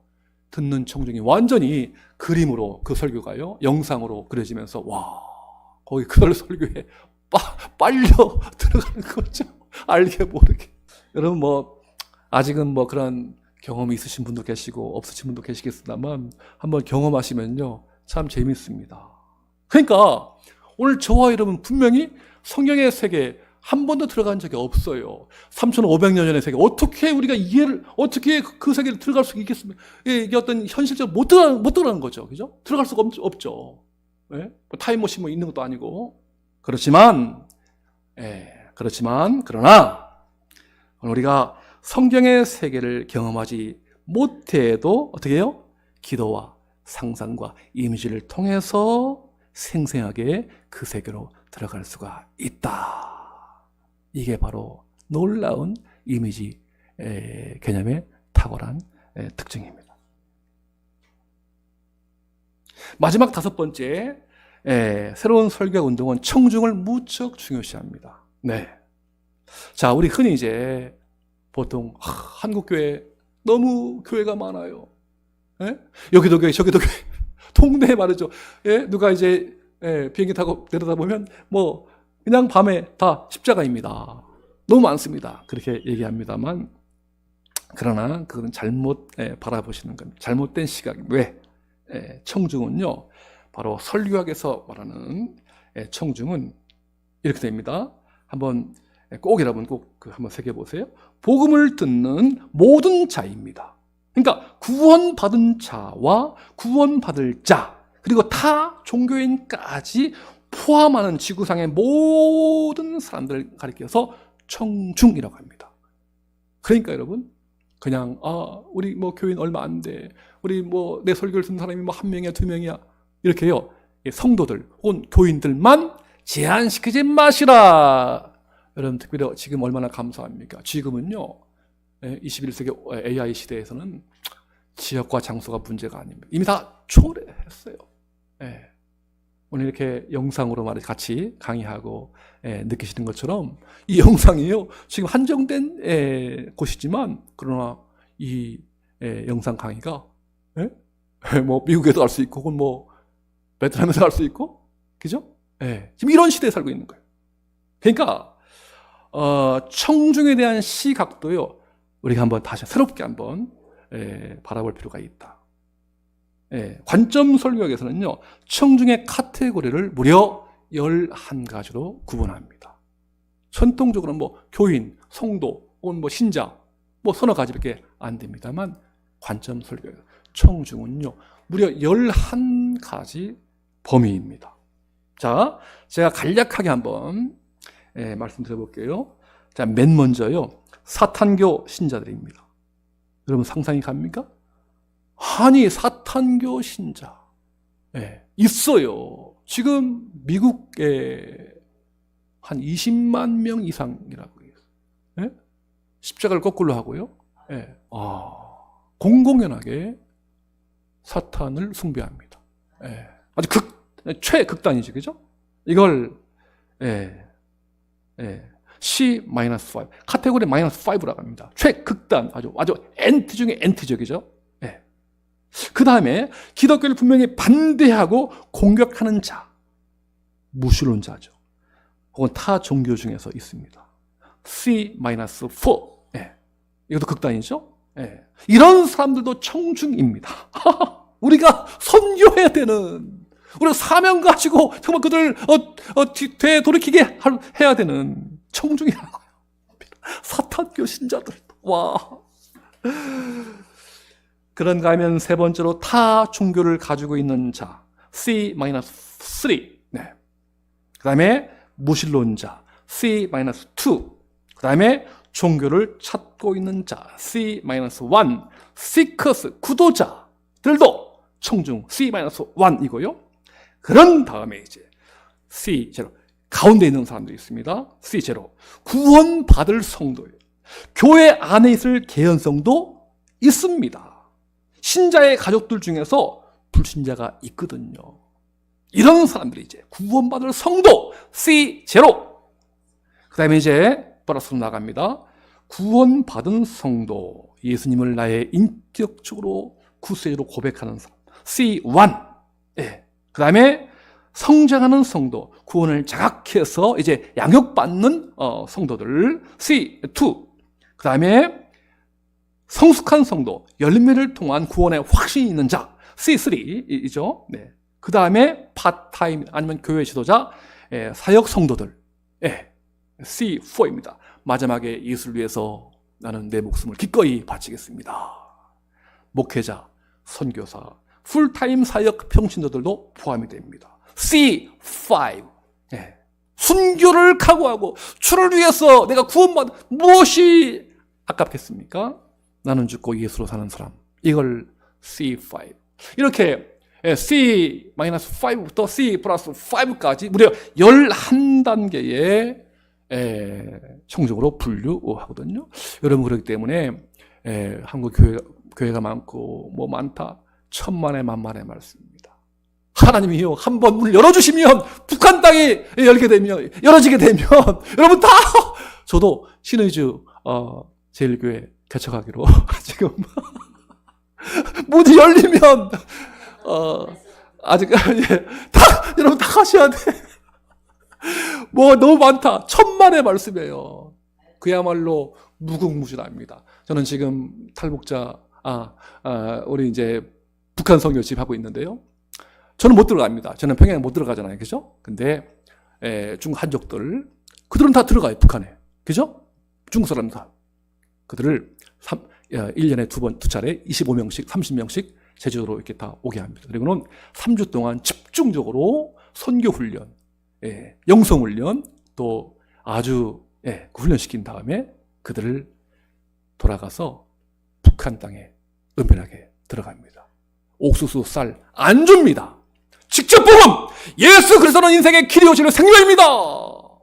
순교를 각오하고 지하교회 또 샵을 만들어가서 침투하고 또 친척 방문하고 이렇게 해서 은밀하게 지금 그 사역을 저도 부분적입니다만 하고 참여하고 있거든요. 중국 그 시장도요. 중국 그 무대도요. 여러분 가보신 분 뭐 다 아시겠죠. 어마어마합니다. 지금 시진핑이가 탄압하고 있습니다만 여러분 아무도 몰라요. 낙심하지 마시기 바랍니다. 하나님께서 한번 열어주시면 지금 그 중국 지하에 말이죠. 가정교회 지금 목숨을 각오하고 정말 몸부림치는 그러한 성도들이 얼마나 많은지 몰라요. 한번 중국 조선족도 있습니다만 조선족에 비해서요 한족들이 굉장히 뜨겁습니다. 진짜 굉장히 뜨거워요. 물론 신학적으로 참 뭐 중국 그 신학에 조금 이게 어려움이 있습니다만 그래서 이제 한국 그 신학이 이제 또 많이 전수해서 하는데요. 아주 귀하신 분들이 너무나 많이 있어요. 황금어장입니다. 어쨌든 바로 복음의 무대, 전도의 무대는 80억 전체가 다 우리의 설교 무대이다. 바로 이것이 청중의 관점입니다. 여러분 희망을 가지십시오. 아멘, 아멘. 호주의 신학교 그레임 존스턴 그분이요 이렇게 말했습니다. 포스트 모던 사람들과 접근하기 위해서 신뢰와 쉽게 상처를 입을 만큼 여린 연약성, 공통성의 분위기를 만들어내야 한다. 무슨 얘기입니까? 다시 말하면 설교자와 청중이요 이렇게 이원화시키지 말고 일방적인 독주하지 마시고 같이 다이얼로그, 대화와 참여와 만남을 통해서 하나가 되는 이러한 경험을 통해서 공감의 설교와 이것이 바로 관점 설교의 특징이다 하는 것입니다. 그 다음에 세 번째로 자, 그러면 이제 본격적으로 한번 관점 설교학에 대해서 한번 말씀드려 보겠습니다. 자, 영어로 표현하자면 여러 가지 이제 저도 이제 영어 어떤 그 용어에 대해서 고민을 하고 있습니다만 일단 원 포인트 프리칭 두 가지, 세 가지가 아니라 하나의 관점, 하나의 포인트를 가지고 집요하게 서론이든 예화이든 결론이든 본론이든 하나의 관점으로 처음부터 마지막 마치 궁수가 화살을 가지고서 관역을 향해서 쏠 때에 일관적으로 쏠 때에 정확하게 그 관역에 꽂히는 것처럼 이 관점 설교의 파워가 이게 참 보통이 아닙니다. 자꾸 이렇게 어떤 그 주제와 어떤 진리를 분산시키지 말고 하나의 관점으로 꿰뚫어 나가는 그래서 관역에 정확하게 맞추는 이러한 이 설교 방식이 바로 관점 설교다 하는 것인데요. 자, 우리가 아는 것처럼 이 관점이란 뭐냐 할 때 뭐죠? 사물을 관찰할 때 그 사람이 보는 입장 혹은 사물을 보는 방향 혹은 생각 이것이 바로 이제 관점인데요. 자, 여러분 한번 제가 예를 한번 들어보겠습니다. 그 서양 동화에요. 핑크 대왕 퍼시가 있습니다. 서양 동화인데요. 이 퍼시 대왕이 굉장히 아주 선한 왕이고 백성들로부터 존경받는 왕이었는데요.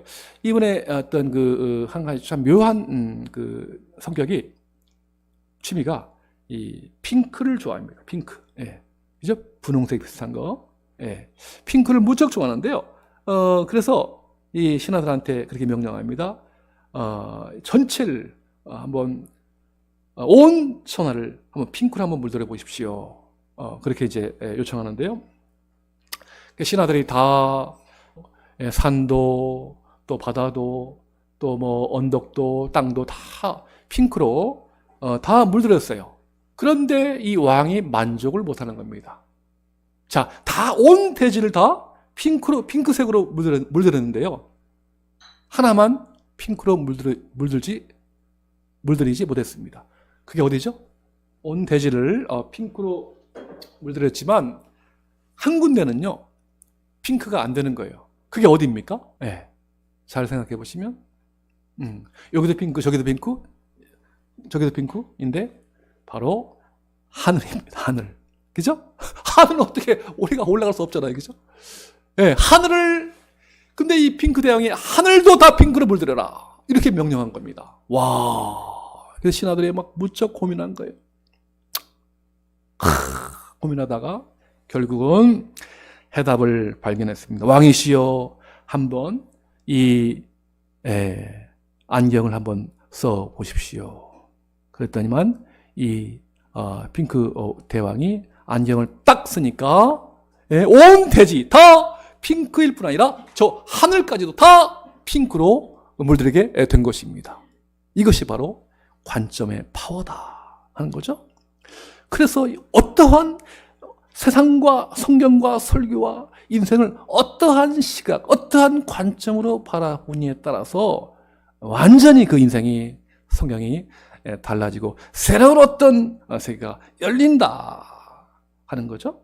그래서 이 관점 설교였던 그 정의, 개념, 제가 한번 조금 말이 어려울 수 있어도 뭐 알고 보면 별거 아니에요. 제가 한번 조금 읽어볼게요. 자, 관점 설교란 설교자가 하나님의 관점을 가지고 전하고자 하는 설교문의 내용과 방법과 기술 등등 총체적으로 일정한 어떤 구조적인 형태를 나타내는 설교를 뜻한다. 말이 좀 어렵습니까? 간단해요. 하나님의 관점으로 설교를 풀어내는 방식. 이렇게 설명할 수가 있겠죠. 여러분, 이 관점 설교했던 이론, 보편성이죠. 이론을 안 다음에 그 다음에 이제 한번 설교의 독특성, 하나님이 나만이 주신 어떤 달란트, 나만이 주신 어떤 은사를 가지고서 어떤 독특성을, 유니크니스를 살려서 설교한다면 이 관점 설교야말로 천의 얼굴이다. 저도요, 과거에 사실 여러분 앞에 부끄러운 고백입니다만 저도 설교를 표절했어요. 왕년에 과거에 이제 설교할 때 뭐 유명한 설교자들 설교집도 참고하고, 그리고 말이죠, 막 이 원고가 말이죠, 토요일 날까지 완성이 안 돼가지고 심지어 주일날 새벽 2시에 말이죠, 설교 원고만 주일날 새벽 2시에 끝냈으니 말이죠. 그 다음에 또 전달해야 되잖아요. 이거죠. 전달 연습을 필요한데 연습할 시간이 어디 있습니까? 근데 그 다음 일부 예배가 아침 7시야. 7시. 그러니까. 그래가지고 무슨 설교가 되겠습니까? 주일날 새벽 2시에 원고가 끝났는데 몇 시간 잠도 못 자고서 주일날 일부 예배 7시. 죽을 쓰는 거죠. 그죠? 이제 그런 아픈 시절도 있었는데요. 지금은 제가 설교를 표절하지 않습니다. 누가 한 번 해도요. 여러분 한번 제 유튜브 설교 한번 보시기 바랍니다. 누가 한 번 해도 그건 하나님이 저에게만 주신 설교입니다. 누가 한 번 해도 아주 독창적 나만의 설교입니다. 뭐 여러분 보십시오. 왜? 하나님이 저에게만 주신 관점이 있기 때문에 그 관점을 가지고서 설교하니까요. 이게 비교가 안 되는 거야. 표절이 안 되는 거야. 독창적인 나만의 설교를 할 수 있다 하는 것이죠. 이게 바로 관점 설교의 파워다. 한번 예를 들어보겠습니다. 자, 사무엘상 한번 같이 보실까요? 사무엘상 17장 41절부터 47절 보시면 사무엘상 41절부터 51절까지 한번 요거만 한번 보시고 다음부터는 제가 좀 설명을 그냥 해야 될 것 같습니다. 17장 41절부터 51절 한번 교독해 보십시다. 블레셋 사람이 방패든 사람을 앞세우고 다윗에게로 점점 가까이 나아가니라. 블레셋 사람이 다윗에게 이르되 내가 나를 개로 여기고 막대기를 가지고 내게 나왔느냐 하고 그의 신들의 이름으로 다윗을 저주하고 그 블레셋 사람이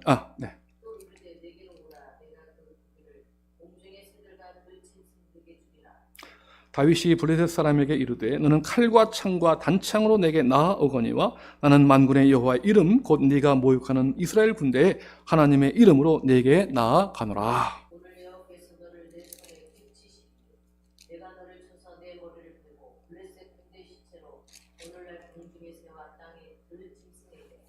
주어 온 땅으로 이스라엘의 하나님이 계신 줄을 알게 하겠고 또 여호와의 구원하심이 칼과 창에 있지 아니함을 이 무리에게 알게 하리라. 전쟁은 여호와께 속한 것인즉 그가 너희를 우리 손에 넘기시리라. 블레셋 사람이 일어나 다윗에게로 마주 가까이 오되 다윗이 블레셋 사람에게로 마주 그 항우를 향하여 빨리 들이되 손을 주머니에 넣어 돌을 가지고 물매로 던져 블레셋 사람의 이마를 치매 돌이 그의 이마에 박히니 땅에 엎드려 지니라. 다윗이 같이 물매와 돌로 블레셋 사람을 이기고 그를 자기 손에는 칼이 없었다. 함께요. 다윗이 달려가서 블레셋 사람을 밟고 그의 칼을 그 칼집에서 빼내어 그 칼로 그를 죽이고 그의 머리를 베니 블레셋 사람들이 자기 용사의 죽음을 보고 도망하는지라. 아멘, 아멘. 잘 보시면 바로 뭐죠? 지금 전쟁 치를 때에 골리앗은 칼과 창으로 승부했습니다만 다윗은 뭐죠? 칼과 창이 없습니다. 아멘, 아멘. 50절에 보면 다윗이 같이 물매와 돌로 블레셋 사람을 이기고 그를 쳐 죽였으나 어떻게 해요? 자기 손에는 칼이 있었더라? 없었더라. 이게 바로 관점의 파워입니다. 싸우려면 당연히 칼과 창이 생명이고 필수입니다만 다윗 손에는 칼과 창이 없었더라. 왜요? 다윗에게는 하나님의 관점 뭐죠? 승리의 비결, 승리의 원인은 칼과 창이 아니라 어떻게 해요? 전쟁은 여호와께 속한 것인지. 거기 45절 보면 너는 칼과 창과 단창으로 내게 나오거니와 나는 만군의 여호와 이름 곧 네가 모욕하는 이스라엘 군대의 하나님의 이름으로 내게 나아가노라. 아멘, 아멘. 이게 바로 관점의 차이로 인한 승리의 비결입니다. 아멘, 아멘. 칼과 창이 아니라 하나님의 이름, 하나님이 바로 승리의 결정적인 비결이다. 그렇죠? 마태복음 12장 9절로 15절에 보면 예수님과 바리새인의 그 관점의 충돌이 일어났죠. 한쪽 손 마른 사람, 또 양 한 마리가 구덩이에 빠졌어요. 안식일 날. 그때 바리새인은 무슨 관점? 율법의 관점이죠. 안식일에 어떤 형식, 껍데기, 표면, 당연히 그 문자들을 봐서 안식일 무조건 쉬어야 된다. 이게 그들의 관점이에요. 그죠? 표면, 껍데기, 문자. 이게 바로 안식일을 바라보는 바리새인들의 관점이지만 우리 예수 그리스도의 관점은 껍데기와 표면과 문자가 아니라 그 속에 들어가 있는 라인과 라인 속에 감추어져 있는 하나님의 비밀, 하나님의 정신, 표면이 아니라 그 이면 안식을 주신 목적이 뭐냐? 사람을 위해서 안식을 주신 것이지 바로 안식일이 사람을 위해서가 있는 것이 아니다. 바로 바리새인들의 관점은 율법적인 관점이라면 우리 예수 그리스도는 복음의 관점, 생명을 살리는 그 문자 속에 감추어진 이면의 어떤 그 세계를 그 관점을 가지고서 접근했기 때문에 바로 그 사람을 살릴 수 있었다 하는 것입니다. 이게 바로 이제 성경 속에서 보여주는 관점의 차이다 하는 거죠. 여러분 이제 앞으로도 나옵니다만 이 관점 설계 공헌이요 다음과 같은 5가지가 있습니다. 자, 첫 번째는 시대적인 상황에 발맞춰서 그에 부합하는 설교 방식이다. 아까 말씀드렸죠? 배경, 포스트 모더니즘, 이렇게 변화무쌍한 영상시대에, 감성문화 시대에 이런 걸 배경으로 깔고서 이제 또 새로운 설교 운동이 태동되면서 나온 어떤 설교 타입이 관점 설교다 하는 것이고요. 두 번째로 설교뿐 아니라 세계관 형성에 새로운 지평이 열린다. 그렇죠? 가치관, 선입관, 성경관, 이 모든 것이요, 관점으로 뚫면요, 다 뚫리게 되어 있습니다. 세 번째는 원고에서 해방되는 축복을 경험한다. 저는 성경만 가지고 주일날 설교를 합니다. 이게 가능한 이유가요, 원고가 저는 없습니다. 왜? 문자에 잡히지 않고요, 영상으로, 그림으로 지금 앞에 보이기 때문에, 글이 먼저가 아니라요, 저는 말이 먼저입니다. 말로 한 번 연습하면 완축을 쓰고 헤매지만 두 번 연습하고 3번 연습하고 4번 연습하고 이러면요, 이게 이제 성경 그 본문이요, 문자가 아니라 영상으로, 그림으로 전체가 한눈에 들어옵니다. 그러면 자연스럽게 청중과 대화하면서 질문도 하고 답변도 듣고 또 아이 컨택하면서 움직이면서 이런 고정된 마이크가 아니라 여기 이어셋 마이크라고 하죠. 이어셋 마이크로 하면서 왔다 갔다 하면서 자유롭게 그렇게 설교하니까요, 참 자유함이, 청중이 많든 적든 자유함이 있고요, 또 세상에 가장 행복한 시간이 바로 설교 시간입니다. 네 번째로 삼위일체 하나님 중심의 설교입니다. 이따가 나옵니다만 트리니티 삼위일체 프레임을 한번 소개해 보겠습니다. 다섯 번째로 성도와 설교자의 삶이 변화된다 하는 거죠. 변화가 초점입니다. 그죠? 뭐 변화되지 않고 그냥 단순 이론으로만 그치면 소용이 없는 거죠. 자, 그러면 이제 좀 본론 들어갔어요. 자, 관점 설교 과정입니다. 첫 번째 본문 선정입니다. 이게 설교의 계획인데요, 크게 네 가지로 나눌 수가 있겠죠.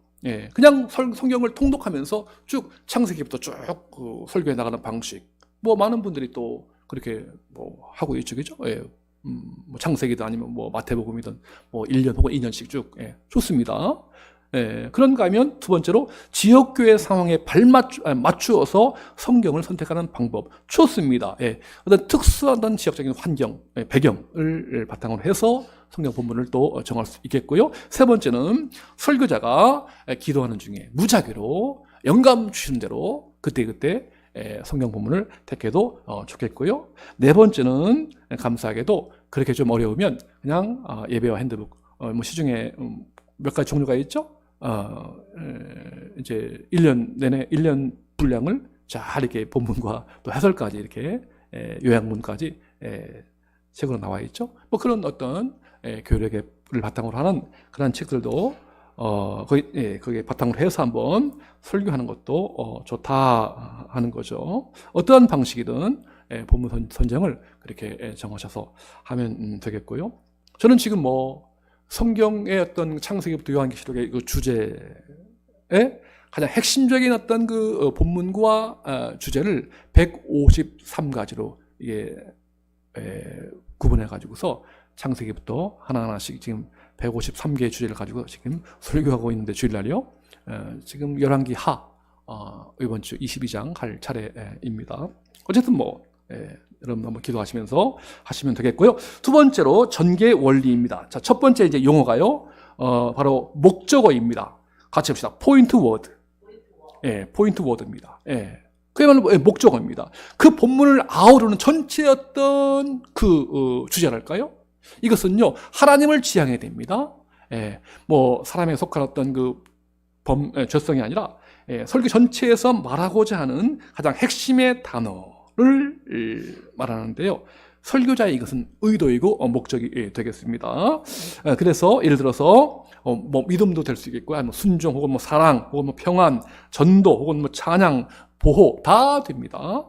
중요한 것은 바로 목적어가요, 하나님을 지향해야 됩니다. 뭐 저주, 뭐 범죄, 이것은 목적어가 될 수 없는 거죠. 왜? 하나님을 지향하지 않기 때문에. 이해하시겠죠? 네.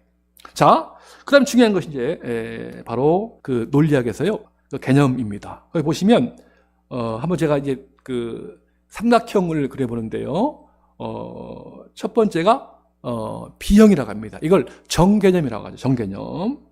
예를 들어 사랑이라고 하면 정개념인데, 자, 그 밑에 유사형이 있습니다. 유사형. 그걸 A형이라고 하는데, 자, 사랑의 어떤 비슷한 말이 뭐가 되겠습니까? 사랑. 그럼 자비라고 할까요? 혹은 뭐 긍휼, 혹은 뭐 인자하는 거 다 되죠. 이게 이제 하나의 유사형이 되겠고요. 또 그와는 반대로 이제 부정 개념이 있습니다. 부정 개념, 반대어죠. 사랑의 정개념인 사랑의 반대 개념이 뭐죠? 그렇죠. 미움, 뭐 증오, 혹은 뭐 불화, 뭐 이런 것이 되겠죠. 그러니까 설교할 때 이 목적어를 그냥 사랑만 하지 마시고 유사 개념과 부정 개념을 자유롭게 표현하게 되면 그 설교했던 그 표현력이 굉장히 풍부해지면서 지루하지 않고 다양한 표현을 할 수 있게 된다 하는 것이죠. 자, 그래서 이제 그 강의 안에 나오는 것처럼 목적어 연습 쭉 하면 다 됩니다. 제가 쓴 책 여기 이제 아버지 마음에 보면 무려 보통 여러분 일반적인 설교자들은요, 누가복음 15장이다 하면 돌아온 탕자 이야기다 할 때 보통 그 본문 가지고서 두 번 정도 설교합니다. 그렇죠? 네, 저는 그 본문 가지고 12번의 설교를 했답니다. 왜? 관점이 있기 때문에. 12번 아니라 막 120번도 할 수 있어요. 왜? 특수한 관점을 끄집어내가지고 그 집요하게 그 관점을 서론, 본론, 결론까지 끌고 나가는 거예요. 그죠? 그래서 이게 가능한 이야기인데요. 어쨌든 목적어는 여러분 기도하면서 이제 나름대로 그렇게 정하시면 되겠고요. 두 번째 그 개념이 바로 문제어입니다. 프로블럼 워드 있죠. 자, 성경도 문제이고요, 인생도 문제입니다. 여기는 완벽한 어떤 그 천국의 완성이 아니기 때문에 이 땅에서는 넌 크리스천들은 말할 것도 없고 크리스천이라 할지라도 우리 주님의 십자가에 남은 고난이 다 있습니다. 우리는 고난받을 필요가 없지만 믿지 않는 영혼들 위하여 우리는 남은 고난을 채워야 하거든요. 그래서 성경도 창세기 타락 이후에는요, 전체가 다 한마디로 문제 덩어리입니다. 저한테 물어보시죠. 목사님 문제가 없습니다. 저는 문제투성이입니다. 저 역시도. 그래서 이제 이걸 이제 이 문제를 발견할 때는요, 믿음의 관점이 아니라 죄성을 가진 청중의 어떤 관점으로 문제를 제시하는 겁니다. 이게 이제 생명인데요. 이따가 나옵니다만, 자, 보시면 예를 들어서 이제 어떻습니까? 마태복음 8장 1절부터 4절까지 보시면 예수님께서 어때요? 나병 환자에게 손을 어떻게 해요? 대시며, 그 본문 속에서 그러면 뭐죠? 문제가 될 수 있는 게 뭡니까? 손을 대심해요. 자, 그 당시 법으로요, 나병 환자에게, 문둥병자에게 손을 대면 돼야 한대요. 큰일 납니다. 그 돌에 맞을 짓이에요. 그건 전염병이고 그 불치의 병, 죄로 인해서 타락한 병이라고 할 수 있어서 격리시켜야 돼요. 접근하면 안 돼요. 말 바꿔서 쫓겨나야 돼요. 근데 예수님이 나병 환자에게 손을 대시며, 와, 문제죠, 문제. 이게 바로 문제어다. 그러니까 사람 볼 때는 이게 큰 문제입니다.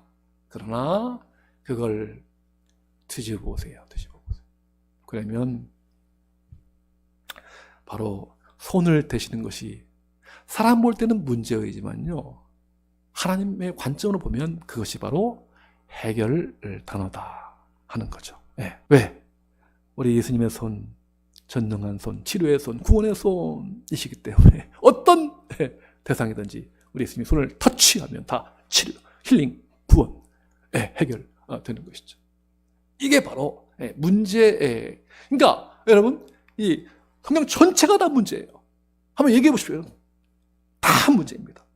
그러니까 엄청난 이 설교의 어떤 이 가능성과 범위가 있다 하는 것이고요. 자, 세 번째는 바로 가주어입니다.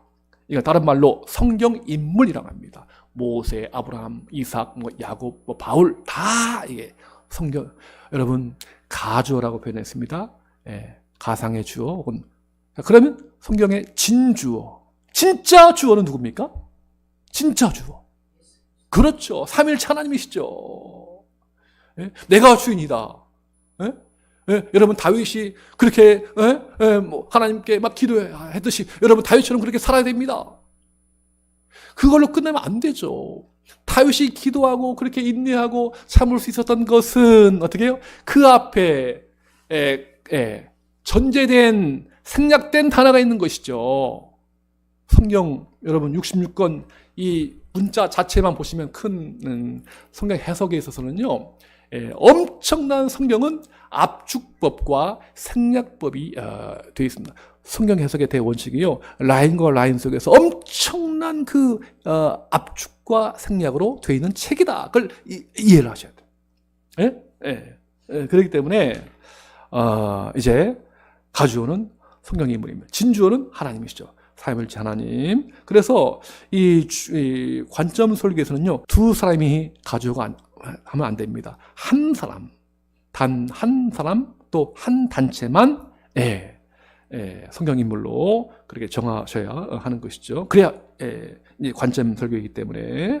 네 번째는 목표입니다. 그렇죠? 목표, 타깃. 그러니까 설교의 목적 뭐죠? 설교의 목적은 사람의 어떤 가능성과 사람에게 어떤 사람의 교훈을 제시하신 것이 아니라 철저하게 하나님의 주권과 하나님의 영광이 드러날 수 있는 하나님의 관점을 드러내기 위한 것이 바로 설교의 목적이자 목표이다 하는 이러한 전제를 우리가 가질 필요가 있다 하는 것이고요. 그리고 그렇죠. 5번 설교의 프레임입니다. 프레임. 틀이죠. 틀. 우리가 지금 이 강의실에도 보는 것처럼 이렇게 유리창 혹은 안경의 틀, 혹은 이 구조, 이걸 다 프레임 혹은 틀이라고 하는데요. 대단히 중요합니다. 네, 이건 뭐 우리 설교학에서만 쓰는 용어가 아니라 이미 어빙 고프만이라고 하는 미국 사회학자가 처음으로 이 프레임 이론을 주창했는데요. 결국 이 프레임 사고라고 하는 것은 세계관입니다. 어떠한 그 사물을 바라보는 마음의 창, 틀 혹은 구조라고 할 수 있는데, 그렇기 때문에 이 프레임은 하나의 세계관입니다. 대단히 중요한 거죠. 그래서 여러분, 이 프레임에는요, 우리가 전통적으로 알고 있는 뭐 서론, 본론, 결론 혹은 뭐 기승전결 다 이게 프레임입니다. 프레임 혹은 다른 말로 뭐 구성이라고 할 수 있는데요. 설교학자, 예를 들어서 1990년도에 북미 설교학자 폴 스캇 윌슨이라고 하는 그분이 쓴 책이 4페이지 설교다. 페이지라고 하는 것은 뭐 어떤 그냥 페이지가 아니라 어떤 틀, 프레임이라고 할 수 있는데, 예를 들어 이런 겁니다. 첫 번째가 성경 속에서의 문제를 발견하고요. 그 다음에 세상 속에서의 문제를 발견하고, 그 다음에 성경 속에서의 하나님의 반응, 해결이죠. 그리고 난 다음에 세상 속에서의 하나님의 반응, 뭐 이런 식으로 성경에서의 문제, 또 세상에서의 문제, 성경에서의 반응, 세상 속에서의 하나님의 반응, 뭐 이런 식으로 이렇게 프레임이 있을 수 있겠고요. 많은 분들이 프레임을 얘기합니다. 좋습니다. 그러니까 여러분에게 맞는 어떤 프레임을 이렇게 가지시면 돼요. 근데 제가 참 외람됩니다만 부족하지만 지금 이제 저도 이제 이 관점 설교의 그 이론에 대해서 책을 이건 다 이제 실제 이야기고 이론서를 지금 책을 집필하고 있는데요. 저는 삼위일체 프레임을 얘기합니다. 첫 번째는 문제, 그다음에 해결, 그리고 적용. 아주 심플하죠. 문제, 해결, 적용. 이따가 이제 자세하게 소개하겠습니다. 다양한 프레임이 있습니다. 다 인정합니다. 제가 자세한 것은 참고 그 책에 보시면 설교의 그 3중주 책에 보면 잘 나옵니다. 그 다음에 이제 6번째로 추론입니다. 추론. 그렇죠? 이게 논리학에서 주어진 어떤 정보나 전제에서 출발해가지고 어떤 긍정할 만한 그 결론을 이끌어내는 방식. 이걸 이제 추론이라고 하는데요. 그냥 뭐 무턱대고 근거 없는 추론하면 안 되고 철저하게 성경을 바탕으로 해서 결론을 한번 끄집어내는 이런 어떤 그 논리 전개 방식이죠. 그래서 예를 들어서 이게 이삭의 나이가 궁금하다. 아브라함이 이삭을 바칠 때 그 이삭의 나이가 궁금하다 할 때 뭐 성경에 정확하게 이삭의 나이가 안 나와 있죠. 어떻게 추론할 수 있겠는가? 뭐 간단히 말씀드리면 이삭이 번제물을 가지고서 산에 올라갈 때 나무를 말이죠. 나무를 준비해야 되잖아요. 그죠? 그때 그 나무를 등 뒤에 진 사람이 바로 이삭입니다. 그러니까 나무를 칠 정도라면 그냥 어린애는 안 되고 적어도 이 청년 이삭일 것이다. 젊어야 된다. 뭐 그러면서 이삭의 나이를 그렇게 추론할 수 있는 것이죠. 그래서 우리가 성경 읽을 때 압축과 생략법으로 되어 있기 때문에 라인과 라인 사이에 그 행간의 의미를 잘 한번 추론할 필요가 있다 하는 것이죠. 예, 자세한 것은 또 강의 한번 보시길 바라고요. 마지막 일곱 번째 이미지입니다. 예, 성경 읽을 때 혹은 기도할 때 혹은 신앙적인 어떤 행동할 때 활동할 때에 떠오르는 어떤 영상, 심상 혹은 인상 이걸 뭉뚱그려 가지고 이미지라고 합니다. 네, 아까도 말씀드렸던 것처럼 여러분 이미지가 무척 중요합니다. 우리가 직접 그 성경의 세계를 들어갈 수 없잖아요, 그렇죠? 근데 이미지를 통해서 그 세계로 들어가서 내가 아브라함이 돼요. 내가 모세, 내가 바울이 돼 버릴 겁니다. 그러면 성경이 그렇게 정말 살아 꿈틀거리고 죽은 문자가 아니라 오늘 21세기에 오늘 나의 현실에서 우리 시대 속에서 여전히 살아 계시는 하나님의 말씀이 되는 줄로 믿습니다. 자세한 것은 그 강의 안에 자세하게 쭉 한번 풀어 놓았죠. 그러나 이미지를 통해서 어떤 그 사실을 얘기할 때요, 조심할 것은 이미지는 계시가 아닙니다. 하나의 설교를 돕는 하나의 보조 자료일 뿐이지 이미지가 진리는 아닙니다. 이미지가 계시는 아닙니다. 하나의 신학적인 논지가 아니라 설교를 이제 전개할 때 도움을 주는 하나의 방편으로 그렇게 보시면 좋겠습니다.